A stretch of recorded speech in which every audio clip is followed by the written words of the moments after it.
ज्ञानवापी के तहखाने में पूजा अर्चना शुरू होने के बाद लगातार एक पक्ष द्वारा विरोध जारी है। बता दें कि ओबीसी इस फैसले को गलत बता रहे हैं। इसी मुद्दे पर बीजेपी के वरिष्ठ नेता और यूपी के पूर्व मंत्री पंडित सुनील भराला से इंडिया वॉइस के संवाददाता सादिक खान ने खास बातचीत की। सुनिए उन्होंने क्या कुछ कहा। ज्ञानवापी के तहखाने में पूजा के बाद लगातार विपक्ष सत्ता पर हमलावर है। इसी पर ज़्यादा बातचीत के लिए हमारे साथ मौजूद हैं भारतीय जनता पार्टी के वरिष्ठ नेता पंडित सुनील भराला। भराला जी, जिस तरह से लंबे समय बाद अब पूजा अर्चना शुरू की गई है, ओवैसी कह रहे हैं ये फैसला ही सरासर गलत है।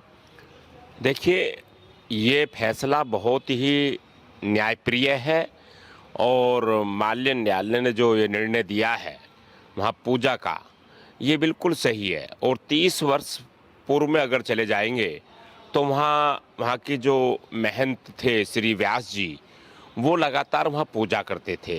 इसके पूरा कोई ऐसा लंबा इतिहास नहीं है कि वो सैकड़ों साल पुराना इतिहास है, हजारों साल पुराना इतिहास है।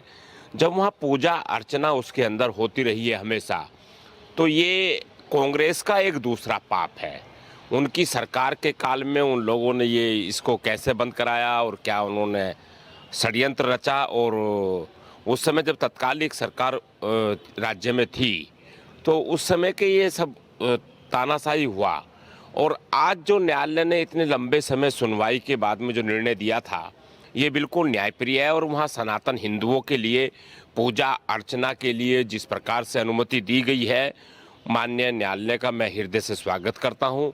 कहना ओवैसी का जिस प्रकार से वो अपनी तुष्टीकरण की राजनीति को लेकर के जो रोटी सेकता है, वो हर जगह उसमें तुष्टीकरण खोज लेता है। मैं निश्चित रूप से, मुझे विश्वास है कि न्यायालय का जो निर्णय होगा, अब ये ऊपर तक यही निर्णय होगा क्योंकि सत्य यही है। और मैं निश्चित रूप से एक बात पर विश्वास रखता हूँ कि सत्य परेशान हो सकता है, पराजित नहीं हो सकता।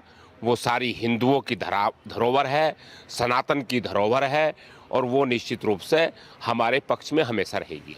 जिस तरह से अब लगातार ओवैसी कह रहे हैं कि मुस्लिम पक्ष के साथ भी गलत हुआ है, फैसले को पूरी तरह से वो गलत ठहरा रहे हैं, लगातार उनके बयान सामने आ रहे हैं। देखिए, वो केवल मुस्लिमों को उकसाने का काम कर रहे हैं और जो मुस्लिमों की तुष्टीकरण की राजनीति वो करना चाहते हैं, वो उनका कभी सपना साकार नहीं होगा। अब उसको अपनी हैसियत का पता लग गया है कि जिस प्रकार से इस बार तेलंगाना में भारतीय जनता पार्टी का जो वर्चस्व बढ़ा है और मत प्रतिशत जो भारी मात्रा में, और हमने वहाँ लगभग 8 सीटें प्राप्त की हैं, तो उसको अपनी हैसियत का औकात का पता लग गया है। तो मैं निश्चित रूप से कहना चाहूँगा, इस देश के मुसलमान माननीय नरेंद्र मोदी जी के साथ हैं, वो उसके उकसाने में अब नहीं आएंगे। धन्यवाद।